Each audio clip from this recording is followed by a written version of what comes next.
ऐसी ही एक सच्ची घटना है जो मैं आज आपको सुनाने जा रही हूँ, जिसको सुनकर आपके भी होश उड़ जाएंगे। तो कहानी शुरू करते हैं। 14 जून सन 2015। उत्तर प्रदेश का एक जिला है कन्नौज। यह घटना वहीं की है। रवि कुमार अपनी चमचमाती कार में बैठकर कन्नौज से दिल्ली जा रहे होते हैं। तभी रास्ते में एक ट्रैफिक सिग्नल पर गाड़ी रुक जाती है और कुछ औरतें उनकी गाड़ी के पास भीख मांगने के लिए आ जाती हैं। रवि कुमार बड़े ही दयालु स्वभाव के व्यक्ति थे।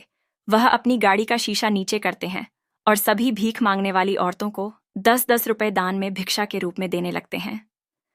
भिक्षा देने के बाद वह अपनी गाड़ी की खिड़की बंद ही कर रहे थे कि एक औरत की आवाज सुनाई देती है। वह कह रही थी कि साहब, मुझे तो पैसे मिले ही नहीं। रवि कुमार अपनी गाड़ी से बाहर निकलते हैं और उस औरत के पास चले जाते हैं।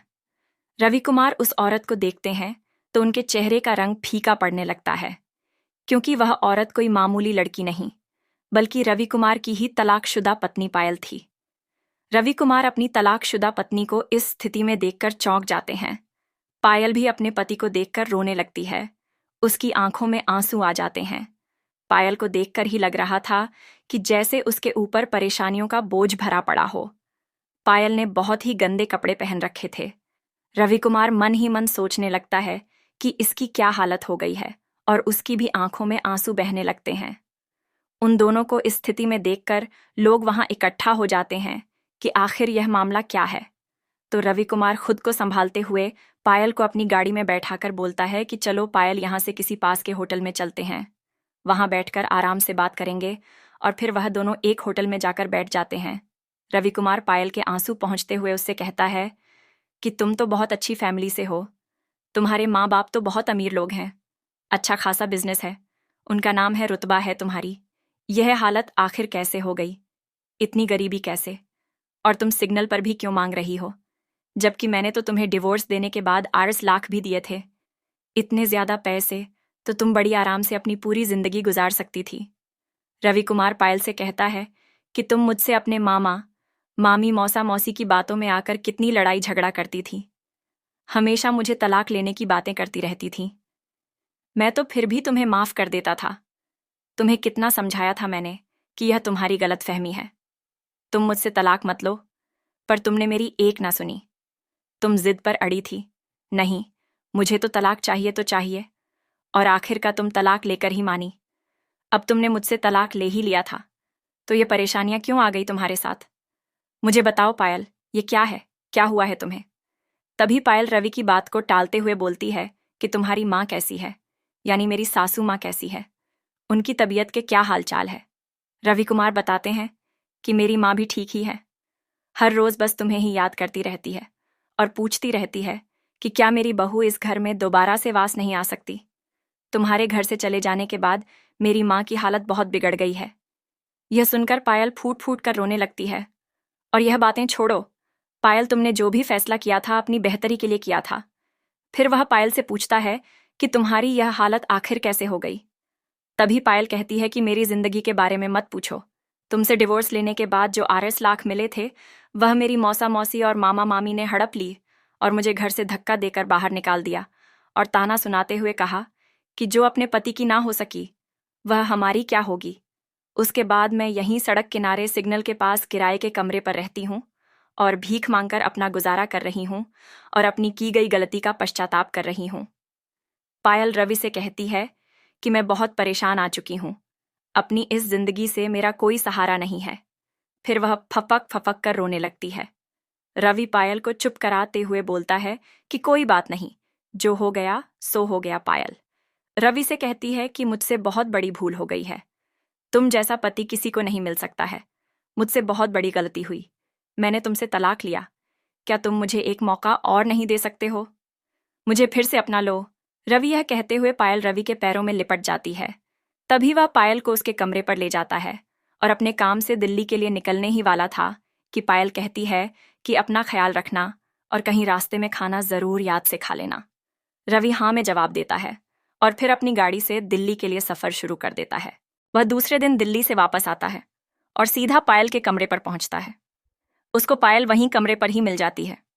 पायल ने आज साफ सुथरे कपड़े पहन रखे थे, वह खूबसूरत तो थी ही, पायल को एक नज़र देखते हुए रवि उससे कहता है कि पायल, अब ये बताओ कि तुम मुझसे क्या चाहती हो।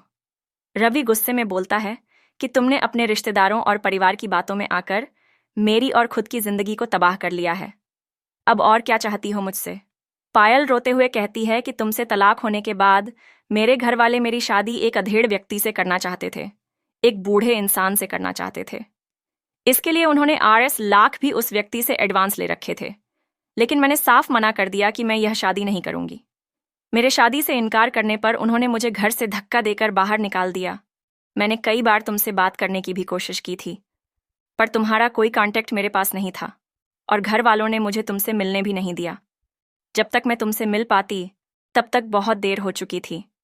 तभी रवि की नज़र कमरे में एक दीवार पर पड़ती है, जहां रवि और पायल की शादी की एक फोटो लगी हुई थी।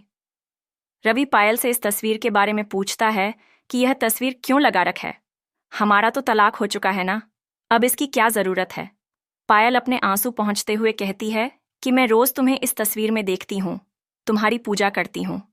मैंने पहले भी तुम्हें अपना पति ही माना था और आज भी तुम्हें अपना पति ही मानती हूँ। पायल रवि से कहती है कि अगर सुबह का भूला शाम को घर लौट आए तो उसे भूला नहीं कहते।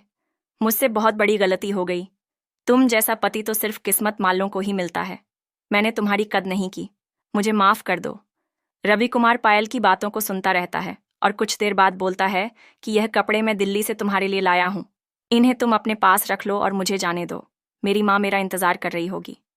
अब जैसे ही रवि कुमार जाने लगता है, पायल उसके पैरों में गिर जाती है और उससे कहने लगती है कि मुझे भी अपने साथ ले चलो। मैं तुम्हारे घर के किसी भी कोने में पड़ी रहूंगी, तुमसे उफ तक नहीं करूंगी। अगर तुम मुझे यहाँ अकेला छोड़कर चले गए तो मैं अपनी जान दे दूंगी, मैं खुदकुशी कर लूंगी, मैं जी नहीं पाऊंगी, मैं मर जाऊंगी। क्योंकि मेरा राज जब तक राज्य था मैं जिंदगी बिता रही थी, लेकिन अब मैं और बर्दाश्त नहीं कर सकती।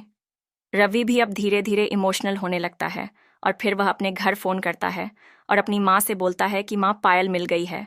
यह सुनते ही रवि की माँ बहुत ज़्यादा खुश हो जाती है। वह कहती है कि बेटा, मेरी बहू को साथ ले लेकर ही आना।